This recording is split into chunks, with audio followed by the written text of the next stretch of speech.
batter and berry. You know what I mean? Okay. Portillo's? That's his favorite breakfast. I live here, basically, kind of. So you're y'all New got to Russ. clean your own room. I think I'm good. New Russ?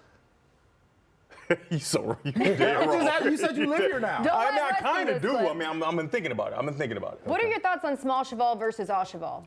I a big don't debate here in Well, the so city. all cheval has a lot more options, right? Small cheval is fine though. I really like it. I've been doing a prefer lettuce it. bun, you know, because I'm just trying to watch my figure. Okay. You know what I'm saying? Okay. Yeah. Good for you. All right. Well, we got it. Congratulations. Shut up. Hey, too me early and for JP that. cool now. We are. I know you guys have been bonding this week. Enemies on the football field. We but did look at you guys shows best together. friends. Look at it. Who would have thought? Happy. Who would have thought? Look at us. Not me. Not me. All right, let's get to it. We got some big trends to talk about here. We're going to start in the NFL because, listen, it's an end of an era. The Patriots and Bill Belichick are parting ways after 24 seasons. Belichick leaves New England as a 6-time Super Bowl champion and arguably the best coach in NFL history. Guys, yesterday it was Pete Carroll, and then it was Nick Saban, and now we say goodbye to Bill Belichick in New England. Did this surprise you? I don't think it surprised me that his tenure in New England's over, and we got to see what he does. I think he still has a want to coach, and there's probably a team out there that would see him as a leader of his organization. But you look at the way the last handful of years have gone, really the last half decade since Tom Brady left New England, it has not been great. I don't think that he's drafted great, and that's the GM side of Bill Belichick. And then certainly at times it looked like competent defense, maybe the offense found a spark, but there was never anything consistent there. And so I think the most unfortunate part of this is some people are going to remember maybe the end of the tenure here. And I think it can be unfair in some ways. I also think this was a move that needed to happen for the Patriots organization to move forward. But you talk about the championship pedigree there, and I think really you can see his fingerprints on a lot of the game, not only in the NFL, but in the college space as well, where people would go to camp and they would watch what he did and how he operated and try to put it into their own organizations or programs. There was only one guy who could put it off the way he did. Yeah, like you said, though, there's going to be a lot of question marks about his entire tenure because of the way it ended. When you think about it, he hasn't been much without Tom Brady, right? And so it's hard. It's hard to be a great coach without a quarterback. And with Tom Brady, I think that a lot of what Bill Belichick wanted to do with programs was being masked, right? Because Tom Brady would take less money, right? He would be the first one to adhere to all the different rules, whether it's good or bad. He adhered to the authority of Bill Belichick. And so it gave him a lot of freedom to do things, make mistakes, and then they'll be covered up. But now Tom Brady's gone. Those mistakes are glaring, especially, bringing in a defensive coordinator, making him the offensive coordinator for a young quarterback. That's just something that you wouldn't do. But if you have Tom Brady, those things can kind of be masked. Well, I think there's a question people are asking, too, about the Patriot way. And it was one of the things I was alluding to, where people tried to do that everywhere. And even when I was at Ohio State, we used to have the signs up in the training room where it says, availability is the best ability. And you kind of run a tough program. And you have people fall in line. And I think the younger athlete likes a little bit more freedom, and they also they like being assured 100%. That they're doing a good job. And I'm not exactly sure, as good of a coach as Bill Belichick was, that he was the first guy to be out there. He wasn't the gold star guy. Right. He's not putting B pluses on the refrigerator. Exactly. And so I think there is a shift that's happened. And we talked about it with Nick Saban as well, where he had to compromise on who he was as a coach. Some of these older dudes are like, the game is passing me by a little bit, and maybe I need new scenery or just to step away completely. Well, they do have that old school mentality, the Patriots way, and you mentioned that the NFL and college football, they're adapting to a new style of coaching here. But, you had a full screen up here. He's 15 wins short of Don Shula for the most wins of all time. So he's not retiring, or at least he didn't announce that he's retiring. So his time in the NFL as a head coach, it might not be over yet. And we know there's a lot of openings across the NFL here. So where do you think could be a good fit if he were to continue with another team? I'm thinking of a spot that has a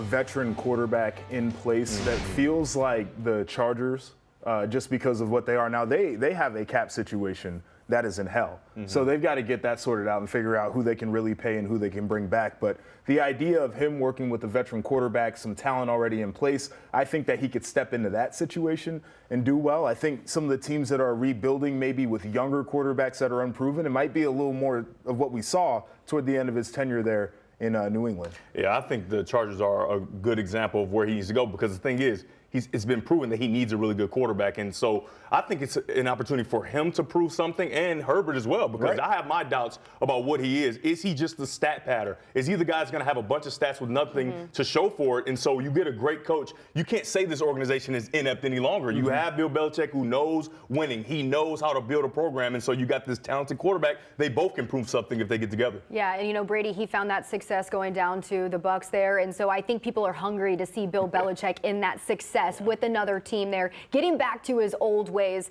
But where do we want to? Yeah, just the Chargers thing is really interesting. I just want to point this out here because people have connected Jim Harbaugh to that job as well. Yeah. And I think one thing that both of those guys would want is control over the organization. Autonomy. Right, and more than just the coaching aspect of it. And I don't know if the Chargers are the team that's willing to go all in, the organization that would be. But they should, though. But They you should. can They trust should a guy relinquish like a lot Bill because they've been a Belichick, bad though. organization. And that's the conundrum that they're in, because if you want to get one of these really good coaches with a proven track record, you're going to have to give up a little bit more as an organization. They have not shown the willingness to do that historically. That's going to be the interesting thing as we follow some of these veteran coaches around. Well, listen, as we raise the questions on where Bill Belichick could go if he continues to be a head coach in the NFL, but then there's also the question of who is going to replace him, because they have very big shoes to fill up there at Foxborough, and that's today's question. Who should replace Bill Belichick? Scan the QR code or go to playtherally.com. Now, there's linebacker coach Jerome Mayo. They're saying that he is the likely candidate. You see Mike Vrabel, recently fired there from Tennessee Titans. So who do you think would be a good fit? I mean, Mike Vrabel has been an NFL coach for some years now, won a Coach of the Year, I believe, in 2019. So we know that he's a good coach. He's somebody that came up in Bill Belichick's tree. He played for him for a very long time, had a lot of success as a Super Bowl champ there in New England. He's a Hall of Famer for that organization. He's somebody who I think the ownership would be very comfortable with. I have a personal relationship with him because he coached me for a couple years at Ohio State. The guy's got high standards, but players love him because he understands what it means to be a player, played in the league forever. That's the guy that I would go after. I know a lot of teams are going to be in on Mike Vrabel.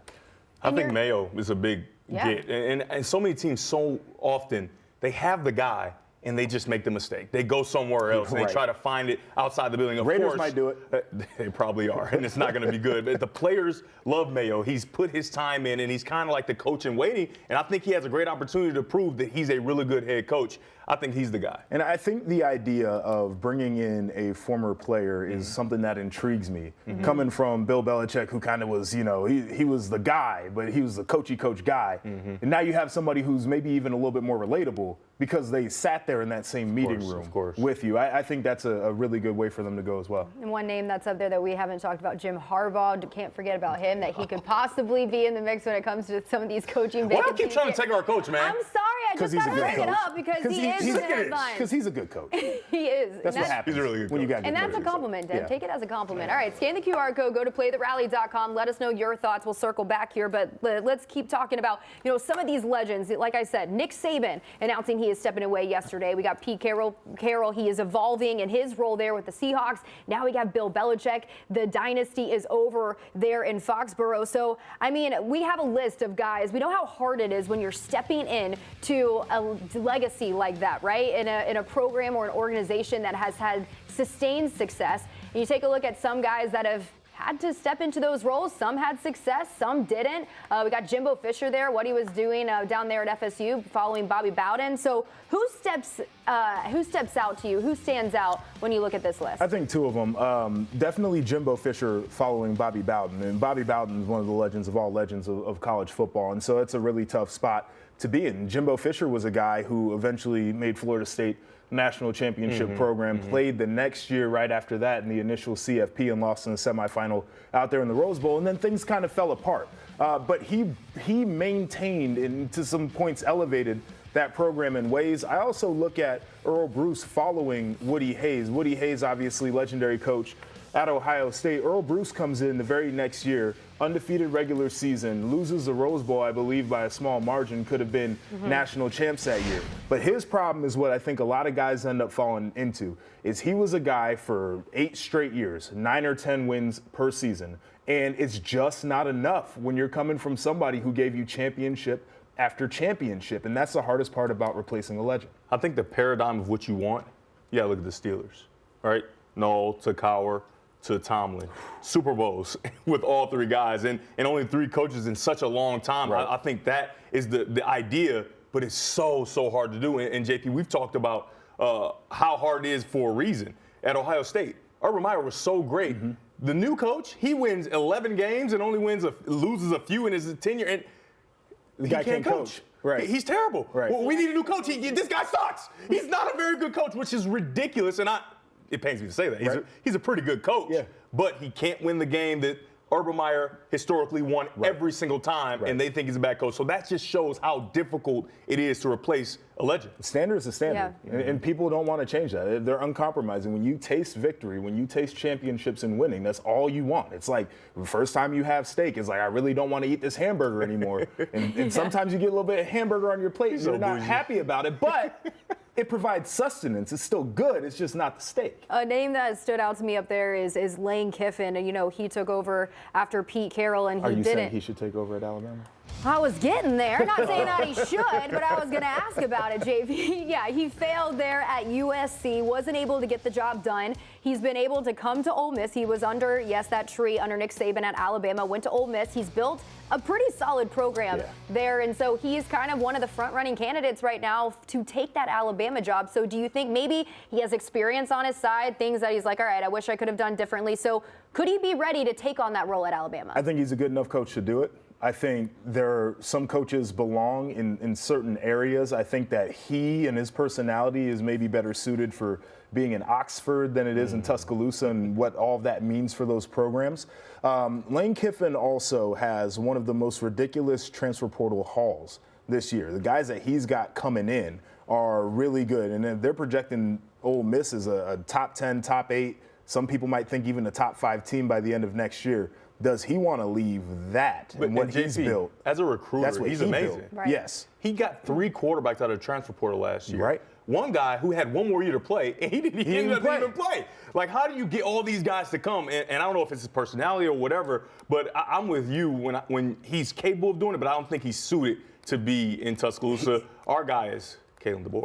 Yeah, Lane Kiffin should continue building what he's building at Ole Miss 100%. because that's his program And he has right a lot now. of freedom. Kalen DeBoer. He's the guy. He is. He's the guy. Bro, took a team with no 5 stars to a national title game. Think about what he would do with some 5 stars. And he's one of the front runners, and then you can't forget about Norvell down there at FSU. I know my producer Morris all upset. he just said, forget about it. He's trying to get us going. Like, go to the tees. Get out of here. Stop talking about that. All right, well, listen, we're not done talking about Nick Saban, also Bill Belichick. He is stepping away from the Patriots. We have former NFL vet Clay Harbor. He's going to be in studio to talk more about his experience there with Coach Belichick. We got a great one coming your way. The Bulls, they are celebrating the greatest team in franchise history. Dickey Simpkins stops by to relive his days with perhaps the greatest team of all time. The college football season is over, so what are the biggest questions entering the offseason? We'll let you know. And the Dolphins and Chiefs, they are getting ready for a cold one there at Arrowhead, and I'm not talking about beer. How will the frigid temps impact their game? Although beer does sound nice. Cold beer. All right, stick around for the answer coming up next year.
Welcome back to the rally. It's a big night for the Chicago Bulls tomorrow when they induct the inaugural members of the Ring of Honor. And one of the inductees is the 1995-96 team. And we're lucky to have Dickey Simpkins here, who is part of that special team. Dickey, welcome. How are you? I'm good. Thank you for having me. Looking forward to this. I mean, listen, if you take a look at the list of legends that are getting honored, so what are you looking forward to most about this ceremony?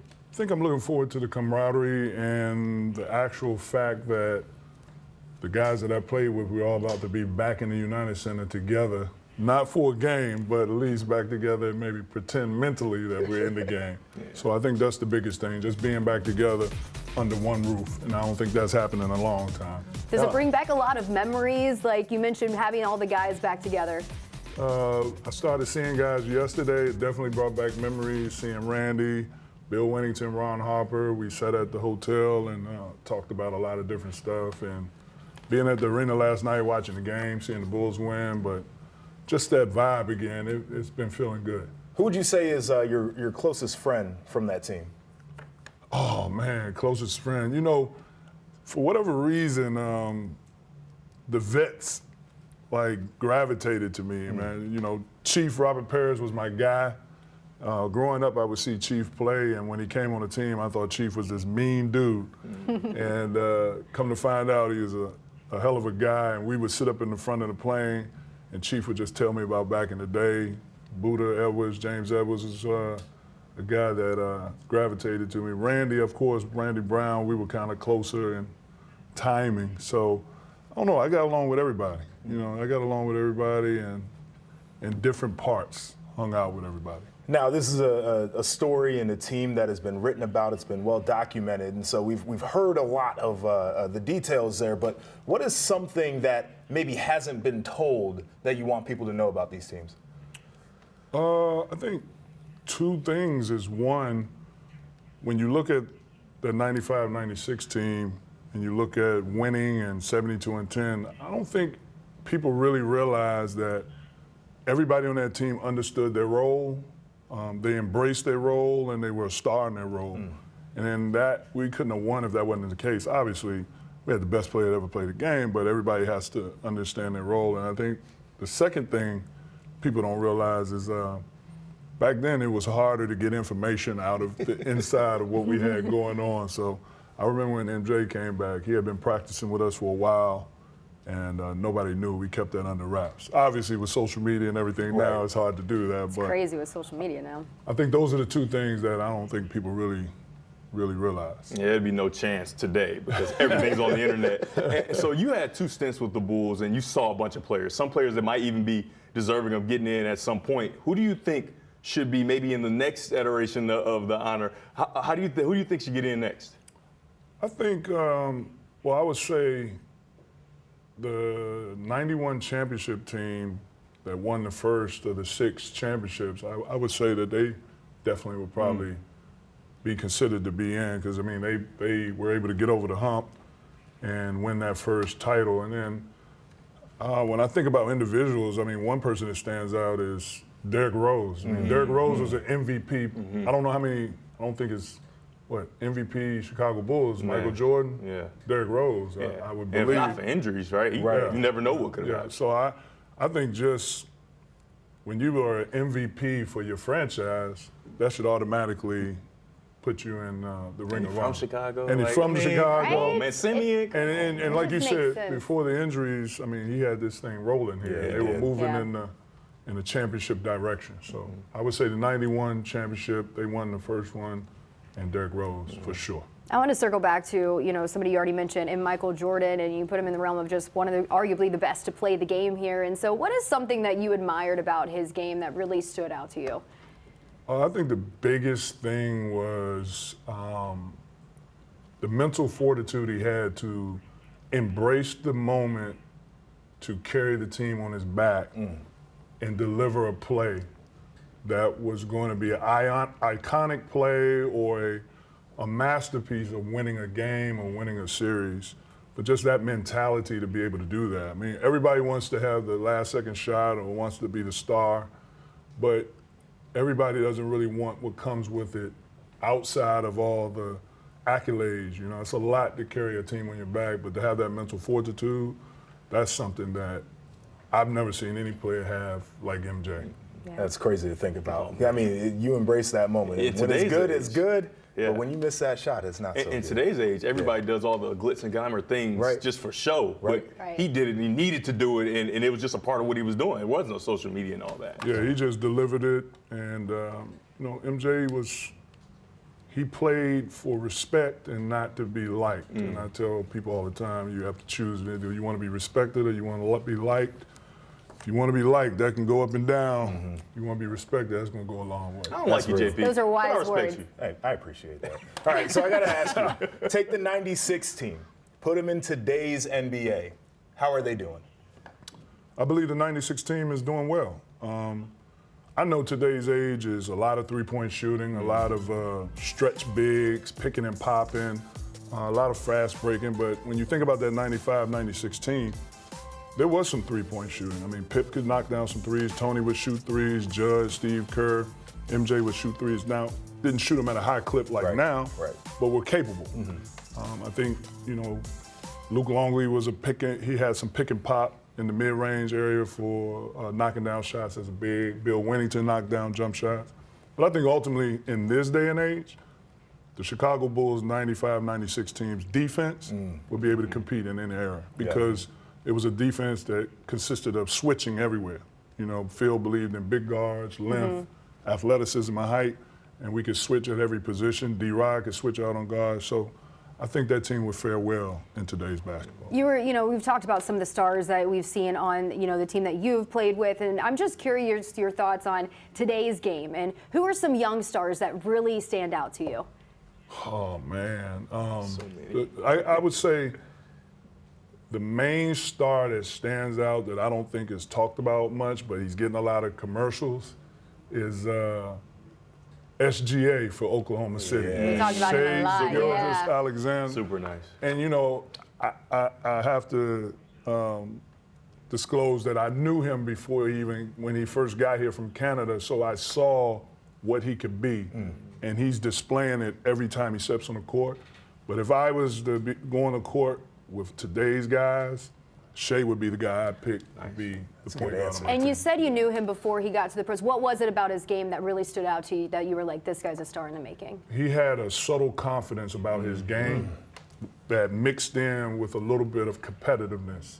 So he already had the skill and the talent, but he had a subtle confidence that he was that dude, that he could make plays for himself and make plays with guys, but ultimately he could carry a team, and I saw that when he was young. I mean, the guy competed and he could play.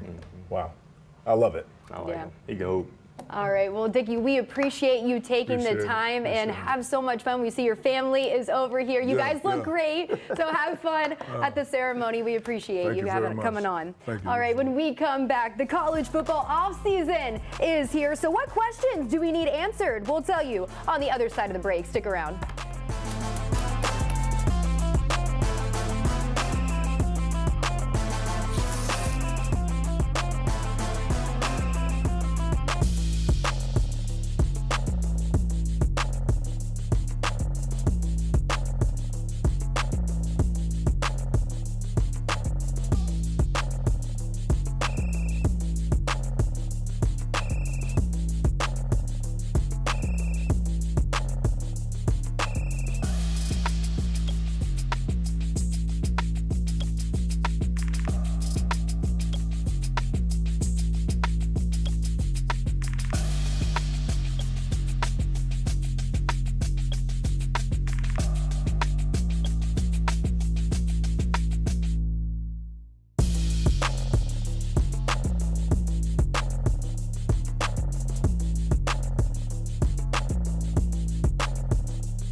welcome back to the rally. We got Joshua Perry and former Michigan Wolverine quarterback Devin Gardner is hanging out with us in studio here. He has a lot to cheer about. I'm Brooke Fletcher, but it's not about me. I just love how much you guys are bonding this week. It really makes me happy. This is my boy. This is my boy, Blue. He's a great guy. It's my boy. Oh, it's such a beautiful sight. We're going to have to screenshot that. All right, well, we got to talk about, well, listen, we got to give credit to your Michigan Wolverines. They are the champs here. But it's time to look ahead. Look at Coach. He's like, he's exhaling, trying to lift the trophy. It looks a little heavy for him right now. You got to start working out. He's tired.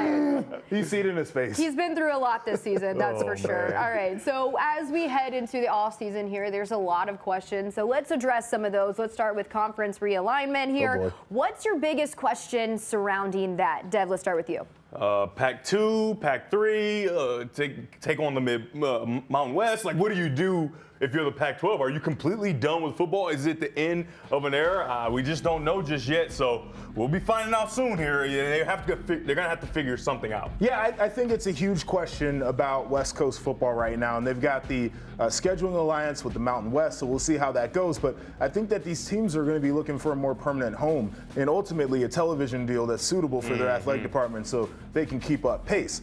The other part of realignment that we have talked about, and it was a big headline maybe a month or so ago, is Florida State, the ACC. They are unhappy with the grant of rights. The number that was thrown out there is like $572 million. It would cost them to exit the conference. They're taking it to court. They want to figure out maybe if they can negotiate their way out. If they get out, where do they go? Who comes along with them? What do the new conferences look like? I don't think the Big Ten can handle very many more teams. The SEC's got a little bit more room, but they're pretty bloated too. Are we going to be looking at a college football landscape where it's basically we'll put all the 65 teams or whatever in a pool, and we'll let them compete, and the other sports do their own thing?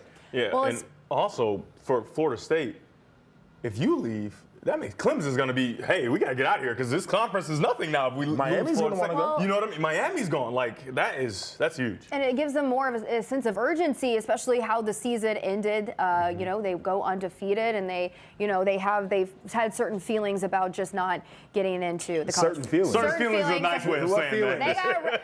My FSU producers say, we got robbed. What feelings? Yeah, they felt a certain way. Yes, that's for sure. They Sorry, felt slighted. All right, as far as coaches entering their second season here, who has the biggest question that needs to be answered? I think it's Matt Rule for me. Because when I watched Nebraska, and not so much this year, but in past years on film, it's just like Nebraska does not have good players. So what can he do to use the transfer portal as a place of comfort where he can find guys to play? He's just got a big recruit in Dylan Raiola, who that's huge. That's going to bring a lot of guys because he's a really good football player and a good quarterback. And just like at the next level in the NFL, if you have your quarterback, you can really build around that. Bingo. I think that's the biggest question. If he can't develop that top quarterback, now he's got issues. Okay, so I've got two that really stand out to me. Number one is Luke Fickell over there at Wisconsin to keep it in the Big Ten. Wisconsin was a team that had a winning tradition. We saw a lot of 10-win seasons out of them. They made it to New Year's Six bowl games. All the time. All the time. Yeah. I believe at one point, I don't know if it's true all the way through the end of the 14 playoff era, they had the most wins in college football without making the college football playoff. Luke Fickell comes in this year, barely makes it to a bowl game, feels like he's got to get his system installed there. People got to pick up on it, and they got to pick up the baton and keep running for what the success was before there. Yeah. The other one I'm looking at is Deion Sanders. I agree. And he told us that he was coming. He told us that he had his Louis bags on the way. They increased their win total, no doubt, this year. A lot of excitement around that program. They leveraged it into some more portal grabs, didn't have a great high school recruiting class. I want to see what this thing looks like. What's going to be enough when we judge Deion? Is 6 wins enough next year? Do we want to see 7 or 8? That's going to be the big question there. Well, you know what they say, it usually takes, around 3 seasons until you start to see programs really turn around and things to come to fruition here. I'm obviously keeping my eyes on Auburn, and not just because it's my alma mater there, but because Nick Saban announced he is retiring. So as far as recruiting goes, how is that going to impact what Auburn has always been considered the little brother there in Alabama? So can Hugh Freeze turn this into something in his favor and maybe get some recruits and really help him build that program there? They got to worry about beating Maryland. How about that? Well, do you mean to tell me that there's a chance that Auburn could come back? You're telling me there's a chance. They got to worry about beating Maryland. I'm confident there with Hugh Freeze, but hey, okay, well, idea, but I got to, all right, T's next. So, No rebuttal. No rebuttal. Moving all on. right, let's get out of here because it's playoff time, and we have some cold weather and revenge on our minds here. So former Bears tight end Clay Harbor, he's going to stop by to give us a little insight on what No to rebuttal. expect this weekend. That's No coming up next. rebuttal.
Welcome back to the rally. Devin Gardner, Joshua Perry, I'm Brooke Fletcher, and we're joined by NFL vet Clay Harbor back in studio to talk some NFL playoffs because it gets underway this weekend. And Clay, you, based off of your time in the NFL, you played in playoff games. You also have played in regular season games. So what's the biggest difference based off your experience? Just everything is a step up. Like a turnover is basically 2. Everything is just more important, and everything's on the line. And in the back of everybody's head, it's either you win or you go home. So the playoffs, it's just that level of competitiveness is exaggerated. Every play means so much. The coaches are on edge, the players are on edge, because it's win or go home. If you don't win, you're going home. And this is what makes people's careers, makes people's jobs, and it's fun, but it's also pretty stressful as a player and obviously as a coach, and fans too.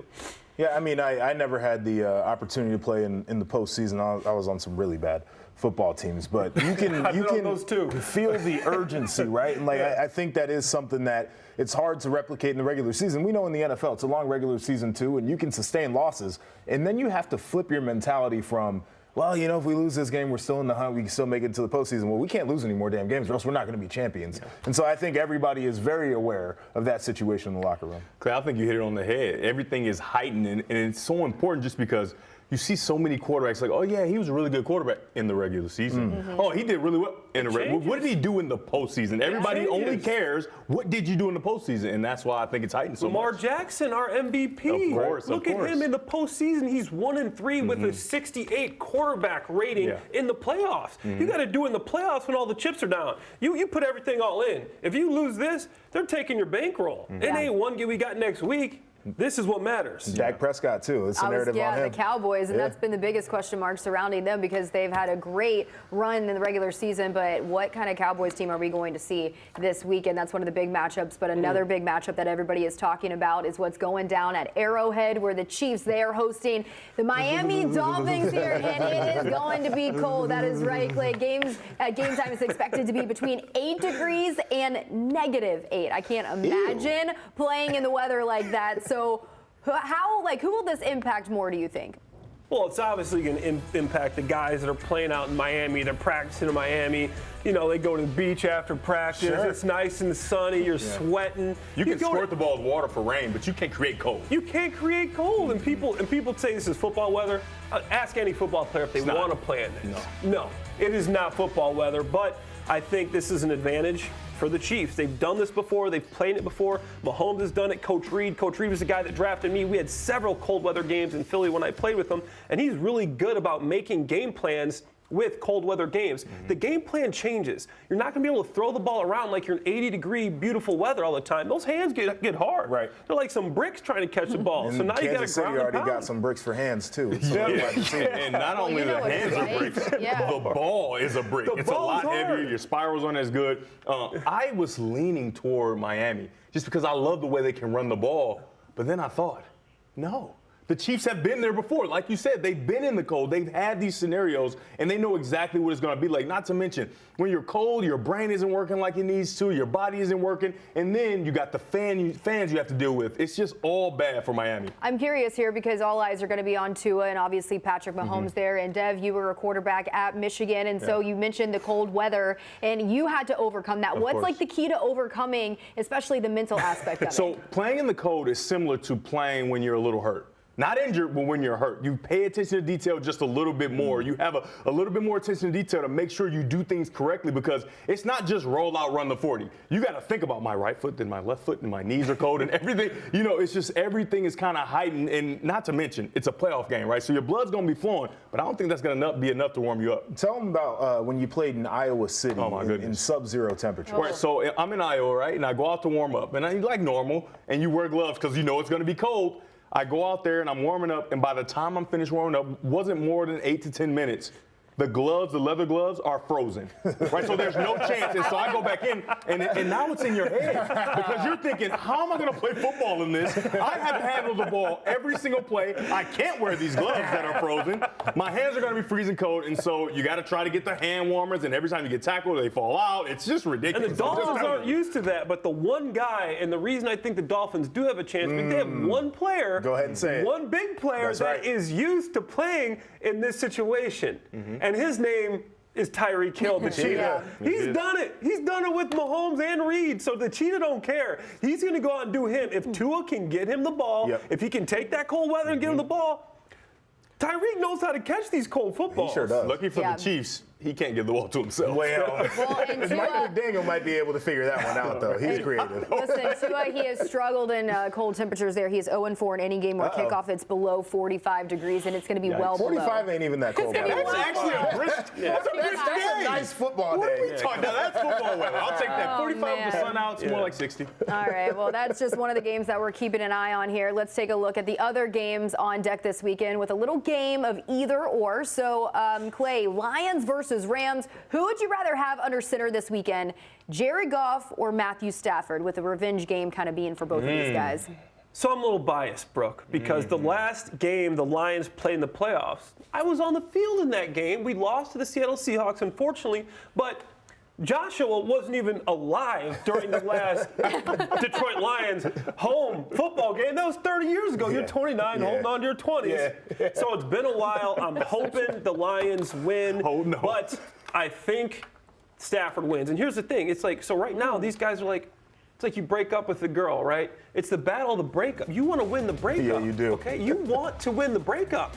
You know, Stafford wants to win the breakup. But Goff wants to win the breakup. Yeah, I was going to say, Goff, I think, got slighted more in the breakup. They both got broken up with. Goff did get slighted, but they both want to win the breakup. Right. I think Stafford wins the breakup. Wow. Clay, I don't know. I think you're wrong.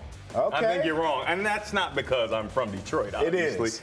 But Not I biased think, at all. like Brooks said, I think Jared Goff has a lot more to play. He took that team to the Super Bowl, Right. and they pretended as Like if he wasn't a it good was only quarterback. him, like he was a bump. Right. Hey, let's get you out of here because you're the reason. That's and true. everybody says, well, Stafford did win the Super Bowl. Well, if you catch one interception, he doesn't go back to the Super Bowl, and it's his fault they don't get there, right? And so I think that Jared Goff is a little sour and a little pissed off. He has a huge chip on his shoulder. Not to mention, the rest of the team has a huge chip. Both of these teams are playing high levels right now, but I think it's going to come down to who can handle the emotions of the game the best here. And so, based off of your experience in playing with a guy like Matthew Stafford, what do you think his emotions are? Obviously, feeling a little slighted. You mentioned relating it to a breakup there, but, the emotions of coming back to Detroit and playing in front of fans that were at one point shouting his name.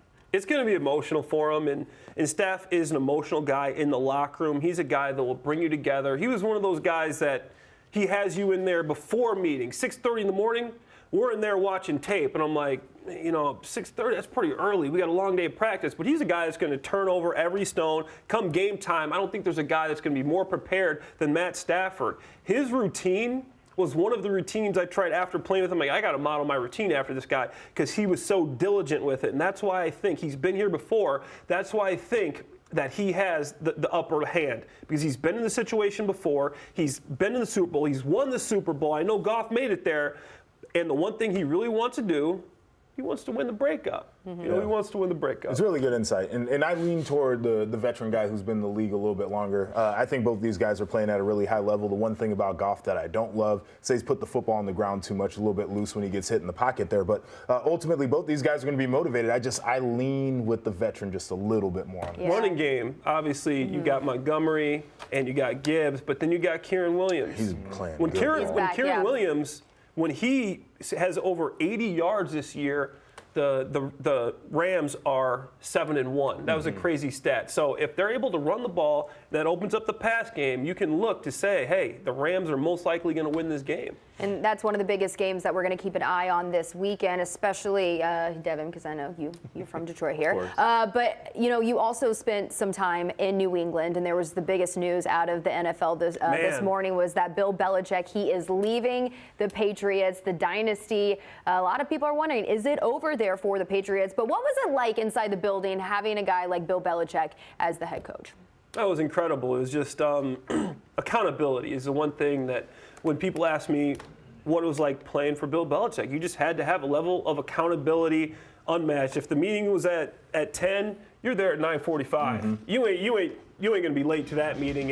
And he's a guy that was stern, but the players loved him. In that locker room, he was a guy that everybody loved to play for. And I still think there are going to be suitors out there that want Bill Belichick. I think there's going to be a number of teams that say, hey, this guy's proven, he's done it, and there's going to be teams that are interested.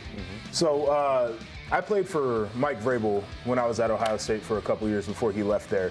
And he used to, Urban used to tell this story about when he went to Patriots training camp and he watched those guys run around. Mike Vrabel was still on the roster there. And he said that Vrabel is a guy who's a veteran player, all world on defense. He's catching touchdowns as he lines up as a tight end, goal line package. And he's running down on kickoff coverage for special teams as a scout team guy to give a look to the guys who are on the kickoff return team.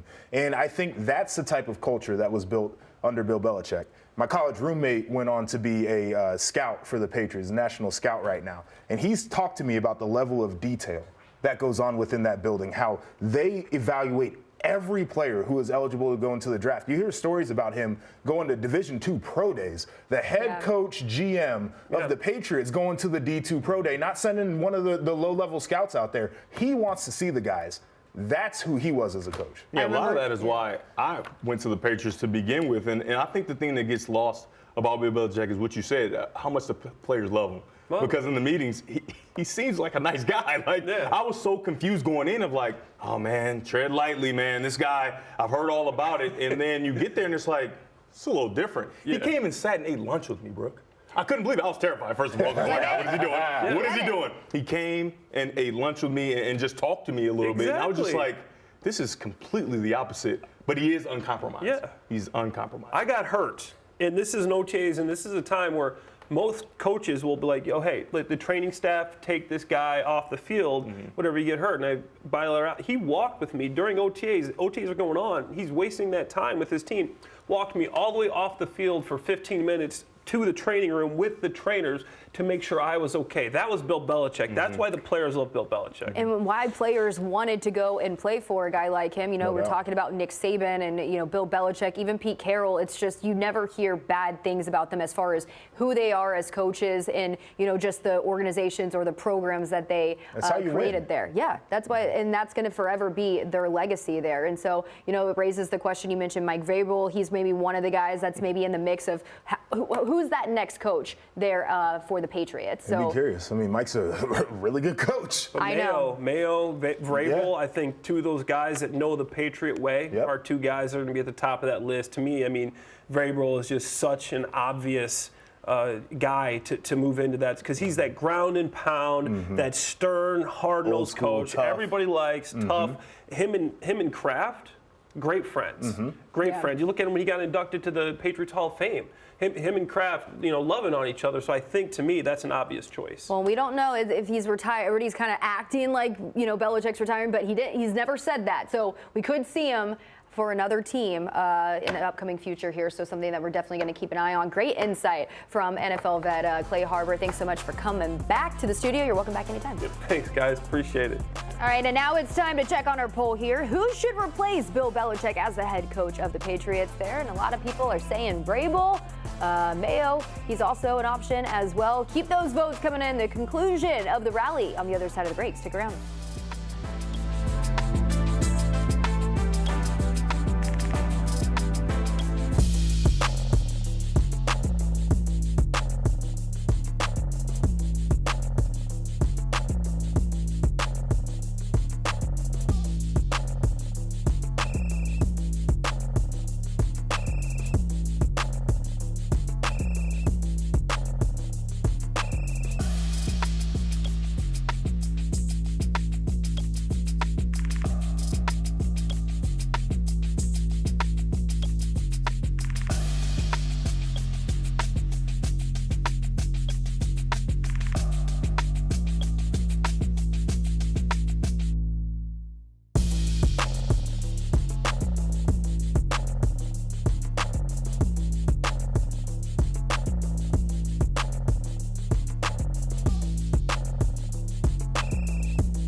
We have a standard that's pretty evident that if things stay the same, you know, that's a definition of insanity, right? Keep doing the same thing, expecting a different result. So as players and what we can do, we have to control our effort, our focus, competitiveness, you know, control the things that we can on the court.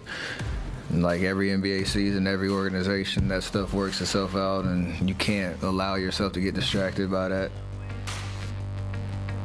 Man, rough times for the Warriors right now. That was Steph Curry after the Warriors dropped their second straight loss. And it wasn't just a loss. It was a blowout. All right, so there's a lot of drama surrounding them. They're struggling, JP. So do you think it's time for them just to blow it up as we approach the trade deadline coming up? I think probably, right? Like, I think the core that we look at for the reason for success for the Warriors is just in a different place now. Like, they haven't had Draymond just came back, obviously, from the suspension, but over the last couple of years, he's had those issues where, you know, he gets suspended, he's maybe a little bit more trouble than he's worth, punched a teammate in the locker room. Like, and they even asked the question about whether they really wanted to bring him back or not, and he's there, but maybe it's time to move on. Klay Thompson. I mean, we talked about him enough on this show for his struggle shooting the basketball this year, his attitude, the pouting that comes along with a guy who is a star in the league but is not playing like one, who's dealt with some injuries in his history. And we know Steph is Steph at this point, but it just doesn't feel like this same core is going to yield the results that we saw years ago.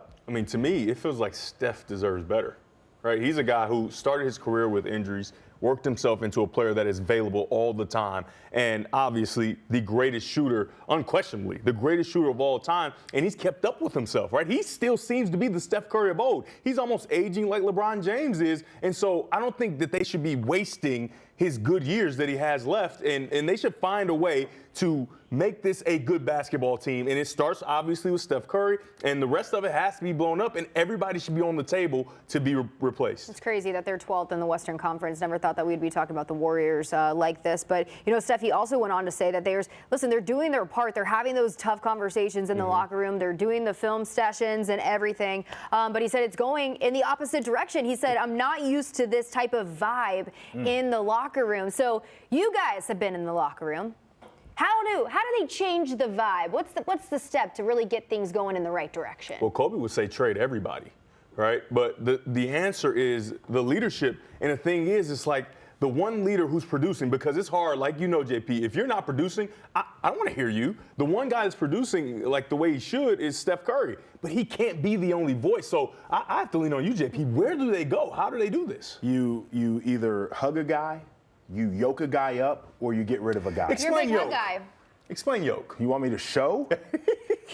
If I can show. If Russ was feel here, like what would the yoke be like? You grab him up and you instill that Yeah, seriousness little- into him. Yeah. But that's what you do. Is you embrace him, you yoke him, or you get rid of him. But Steph's the only one that has the autonomy to do that because he's playing well. But who's Steph gonna yoke? I don't know. That's I tough. don't know, and I guess we'll never know. But we know the future of the Warriors, it's up for question here, and same with Alabama and the Patriots after Nick Saban and Bill Belichick. They are moving on from their respective teams here. So we also have Kevin Durant facing LeBron James here tonight.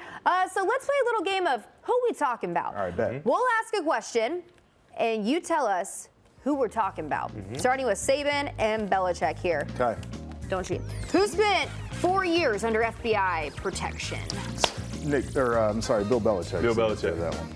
Are you sure about that? I'm sure it just seems like Bill Belichick, Yeah. right? Because he's so mean to people and all that. Yes, that is correct. Yeah. Yep. Absolutely. After cutting popular quarterback Bernie Kosar. No. Okay. I have one. Who loves the Weather Channel? That's a Nick Nick Saban. Saban. He wants to be a meteorologist. Yep. He said he's bummed that he only gets 15 minutes to watch it per day, which is super weird. That All is right. a little odd. Yeah. Okay, so who took their team to the title game in 2004? That's a trick question. It's both because they were both on the LSU coaching staff. Well, no. No. What? No, it's Bill Belichick.